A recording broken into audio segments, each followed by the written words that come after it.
കഥാപാത്രങ്ങൾ ചെയ്യുമ്പോഴും ഒന്നുകൂടെ വ്യത്യസ്തമാകാൻ ശ്രമിക്കാറുണ്ട്. അപ്പൊ സ്ഥിരം അമ്മ കഥാപാത്രങ്ങൾ എന്നൊരു പേരുണ്ടായിരുന്നു, അതൊന്ന് മാറി മാറി വന്നുകൊണ്ടിരിക്കുകയാണ്. അല്ല, ചെയ്തിരുന്ന കഥാപാത്രം ലാസ്റ്റ് ചെയ്തത് ജഡ്ജിയായിട്ടായിരുന്നു. അപ്പൊ ഇതിലെ കഥാപാത്രം എങ്ങനെയാണ്?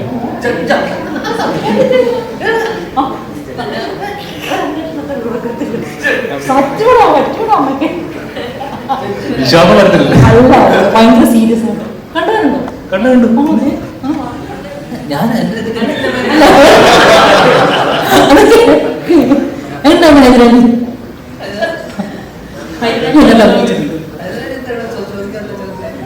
ഹൈദരാബാദ് അതങ്ങനെ ഇതിനകത്ത് ഇടികൊള്ളുന്ന ഒത്തിരി സീനുണ്ട്. ഒരു അന്വേഷണത്തിൽ ആണ്, അല്ല അറിഞ്ഞു കൊടുക്കാറുണ്ടോ ഉണ്ടായിരുന്നു. പിന്നെ പറയാ ചോദിച്ചു ഈ സിനിമയിലെ കഥാപാത്രം ഇവിടെ കഥാപാത്രം അടുക്കള അടുക്കള അടുക്കള അടുക്കള അത്രേ ഉള്ളൂ.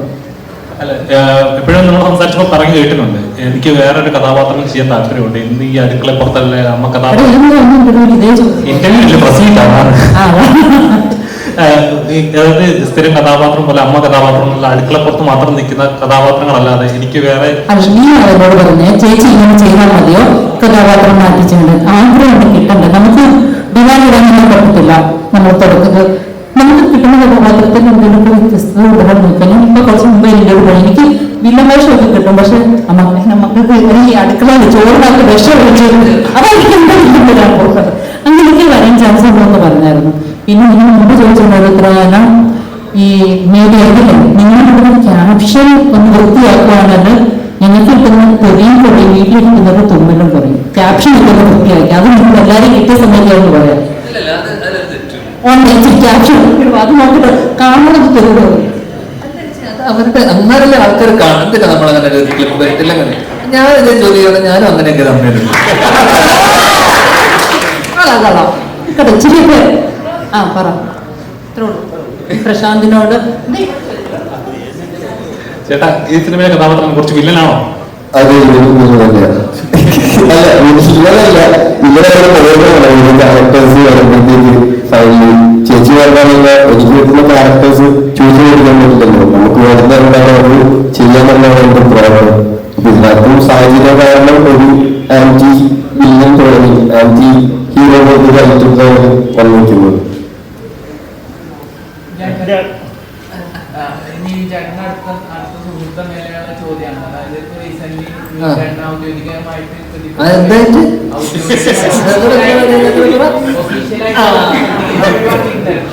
പക്ഷെ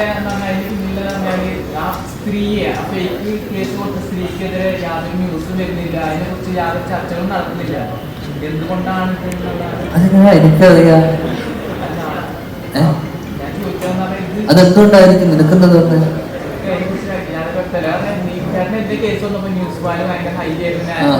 അല്ല, അതിപ്പോ നിങ്ങളൊരു ചർച്ചയാക്കി കൂടെ? അത് നിങ്ങളൊക്കെ മീഡിയയിൽ നിൽക്കുമ്പോ നിങ്ങളൊരു ചർച്ചയാക്കി കഴിഞ്ഞാൽ ഇതൊക്കെ നിങ്ങൾ പ്രതികരിച്ചു കഴിഞ്ഞാൽ ഇതൊക്കെ പിന്നെയും അവർക്കെതിരെയൊക്കെ വരും അല്ലേ? ഞാൻ ചോദിക്കുന്ന വെച്ചാ എന്തുകൊണ്ട് അവർക്കെതിരെ കേസ് കൊടുത്തു?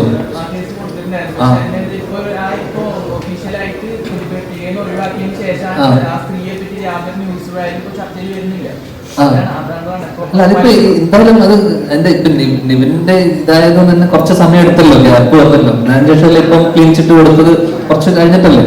എനിക്കൊന്നും അവർക്കെതിരെ തീർച്ചയായിട്ടും കൗണ്ടർ ചെയ്തിട്ടുണ്ടാവുമല്ലോ. അപ്പോ എനിക്ക് അതിനെപ്പറ്റി അറിയില്ല. ഒന്ന് സ്വാഭാവികമായിട്ടും ഇങ്ങനെ ഒരു സംഭവം, ഒരു ഫേക്ക് ആയിട്ടുള്ള ലിറ്റിഗേഷൻ പറയുമ്പോൾ നമ്മൾ സ്വാഭാവികമായിട്ടും കൗണ്ടർ അല്ലെങ്കിൽ അവർക്കെതിരെ കേസ് കൊടുക്കേണ്ടതാണ്. അത് പുള്ളി അത് കൊടുത്തിട്ടുണ്ടോ അല്ലെങ്കിൽ എന്താണ് അതിന്റെ സ്റ്റേറ്റസ് എന്ന് എനിക്കൊരു ഐഡിയ ഇല്ല. എന്തെങ്കിലും ഉണ്ടെങ്കിൽ നിങ്ങൾ പറഞ്ഞു അറിയുമോ? എനിക്കറിയില്ല. ഞാൻ ഈ വിഷയത്തിനെ കുറിച്ച് ഈ സമയത്ത് ഞാൻ സംസാരിച്ചിട്ടില്ല. ഞങ്ങൾ ഈ സംഭവം ഉണ്ടായപ്പോൾ ഞാൻ പുള്ളിയുടെ അടുത്ത് ഞങ്ങൾ സംസാരിച്ചു. അല്ല, അത് പുള്ളിയുടെ അടുത്ത് ചോദിക്കണം. പുള്ളി നിങ്ങൾ അടുത്ത ഏതെങ്കിലും ഒരു പ്രസ് മീറ്റ് ഒക്കെ വരുമ്പോൾ ഞങ്ങൾ ഡയറക്റ്റ് പുള്ളിയുടെ അടുത്ത് തന്നെ ചോദിക്കുന്നതായിരിക്കും. എനിക്ക് അതിനെക്കുറിച്ച് അറിയില്ല.